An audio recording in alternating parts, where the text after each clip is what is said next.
380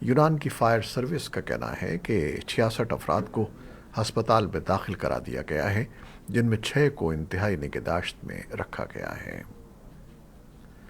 طالبان نے کابل میں ایک تقریب میں امریکی حکومت کے ساتھ دوحہ معاہدوں پر دستخطوں کی تیسری سالگرہ منائی۔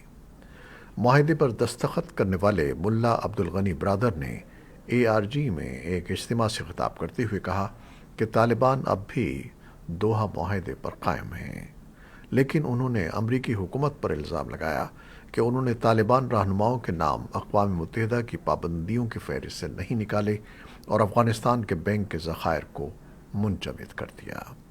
انہوں نے امریکی حکومت پر دیگر ممالک کو افغانستان میں لوگوں کی مدد کرنے سے روکنے کا الزام بھی لگایا۔ انہوں نے کہا کہ طالبان دنیا سے بات چیت کرنا چاہتے ہیں۔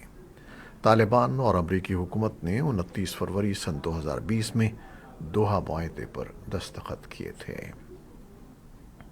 اقوام متحدہ کے انسانی حقوق کے رابطہ دفتر اوچا نے کہا ہے کہ افغانستان میں خواتین کے ساتھ امتیازی سلوک کے ملک بھر میں لاکھوں لوگوں پر تباہ کن اثرات مرتب ہو رہے ہیں اور خواتین امدادی کارکنوں پر پابندی لاکھوں کمزور خواتین اور لڑکیوں کو زندگی بچانے والی امداد حاصل کرنے سے روکتی ہیں۔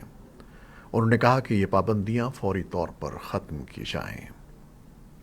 بھارتی حکومت کی جانب سے جمعرات کو جاری کردہ اعداد و شمار کے مطابق رواں مالی سال کی تیسری سہ ماہی یعنی اکتوبر سے دسمبر کے درمیان بھارت کی مجموعی اقتصادی شرح نمو گر کر 4.4% تک آ گئی۔ اس سے قبل کی سہ ماہی میں اقتصادی شرح نمو 6.3% تھی۔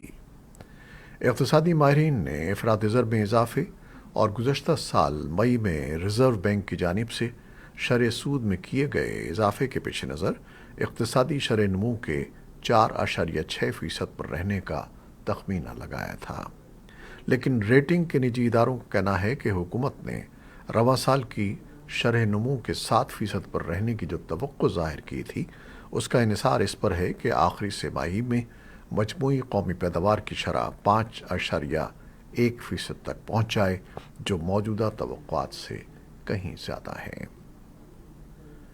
G20 ممالک کے وزرائے خارجہ کا اجلاس آج سے بھارت کے دارالحکومت نئی دہلی میں شروع ہو رہا ہے۔ بدھ کو میڈیا سے گفتگو کرتے ہوئے بھارتی سیکریٹری خارجہ ونے کوترا نے کہا کہ یوکرین جنگ G20 ممالک کے اجلاس کا محور ہوگی۔ اجلاس میں امریکہ، بھارت، چین، روس، سعودی عرب اور برازیل کے علاوہ G20 میں شامل یورپی ممالک کے وزرائے خارجہ شریک ہو رہے ہیں۔ امریکی وزیر خارجہ اینٹنی بلنکن ازبکستان میں وسطی ایشیا کا اپنا مختصر دورہ مکمل کر کے بھارت روانہ ہوں گے، جہاں G20 گروپ کے وزرائے خارجہ کے ساتھ یوکرین پر بات چیت متوقع ہے۔ بلنکن نے بدھ کو تاشقند میں ازبک حکام سے ملاقات کی، جس کے ایک دن بعد وسطی ایشیائی ممالک کے اپنے ہم منصبوں کو یوکرین پر روس کے حملے سے لاحق خطرات کے بارے میں خبردار کیا گیا۔ روس کے وزیر خارجہ سرگئی لیوروف نے G20 وزرائے خارجہ کے اجلاس میں شرکت سے ایک دن قبل آج نئی دہلی میں اپنے ہندوستانی ہم منصب سبرامنیم جے شنکر کے ساتھ بات چیت کی۔ دونوں نے روس یوکرین تنازع کے تناظر میں سلامتی کی موجودہ صورتحال اور تجارت کے حل کے لیے مقامی کرنسیوں کے استعمال سے متعلق مسائل پر بات کی۔ لیوروف بدھ کو بعد میں اپنے چینی، بنگلہ دیشی اور جنوبی افریقی ہم منصبوں سے ملاقات کریں گے۔ وہ بدھ کو 40 ممالک کے تمام نمائندوں کے لیے عشائی سے قبل کم از کم 7 وزرائے خارجہ سے ملاقات کرنا چاہتے ہیں۔ یوکرین کے صدر کے ایک مشیر نے بدھ کے روز کہا ہے کہ یوکرین کی فوج اہم مشرقی گڑھ باخموت سے پیچھے ہٹ سکتی ہے۔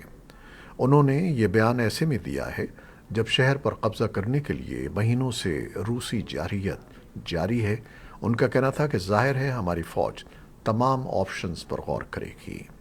اب تک ان کا شہر پر قبضہ برقرار ہے، لیکن اگر ضرورت پڑی تو وہ حکمت عملی اختیار کرتے ہوئے پیچھے ہٹ جائیں گے۔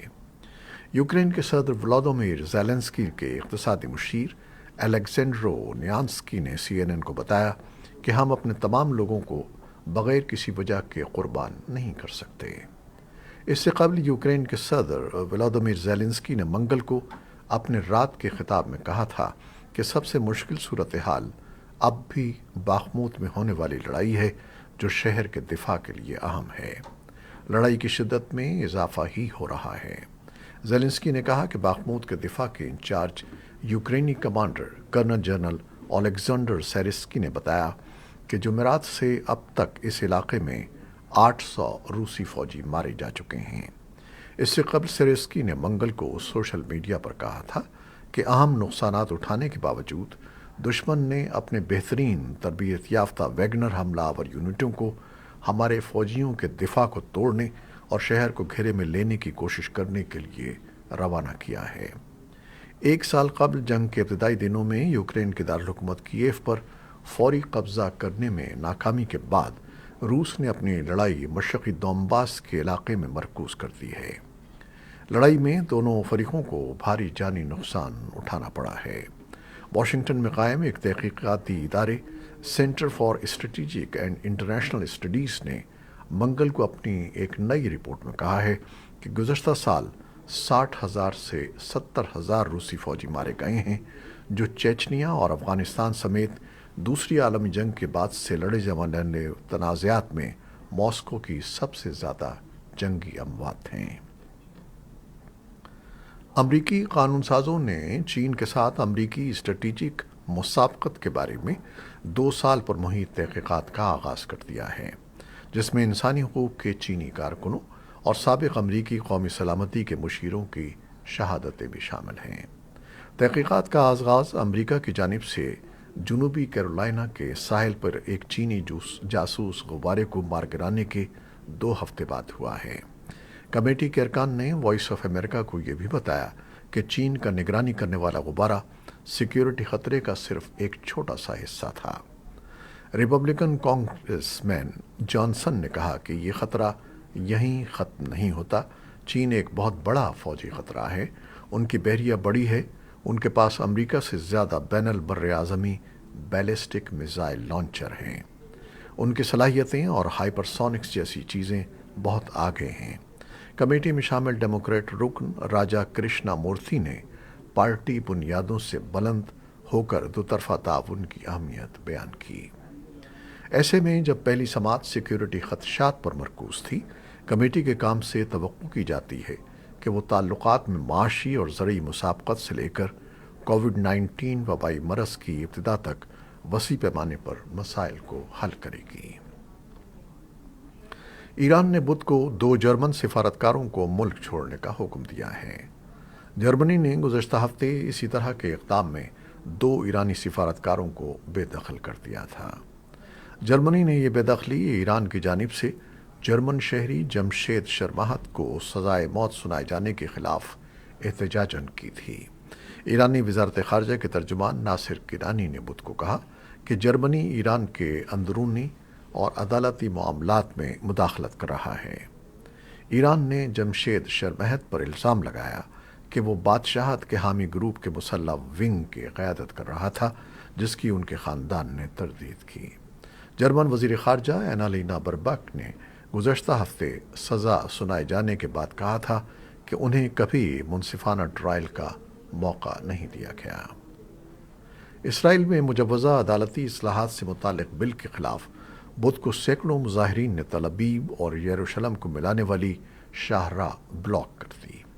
مظاہرین اس مجوزہ قانون کی جمہوریت کے لیے خطرہ قرار دیتے ہیں۔ اسرائیلی وزیراعظم بنیامن نیتن یاہو کی حکومت سپریم کورٹ کے ججز کی تعیناتی میں حکومت کے فیصلہ کن کردار کا بل پارلیمنٹ میں پیش کر رہی ہے۔ بل میں انتظامیہ کے فیصلوں کو کالعدم قرار دینے کے اعلیٰ عدلیہ کے اختیار کو کم کرنے کی تجویز بھی شامل ہے۔ اپوزیشن جماعتیں اس قانون سازی کی مخالفت کر رہی ہیں۔ ترکیہ کی عدالت نے ڈس انفارمیشن قانون کے تحت ایک صحافی کو 10 ماہ قید کی سزا سنائی ہے۔ منگل کو سنائی جانے والی یہ سزا حال ہی میں متعارف کرائے گئے اس متنازع قانون کے تحت دی گئی ہے جسے بعض حلقے آزادی صحافت کے منافی قرار دیتے ہیں۔ صحافی سنان ایگول کو گزشتہ برس دسمبر میں ایک ٹویٹ کرنے کی پاداش میں گرفتار کیا گیا تھا۔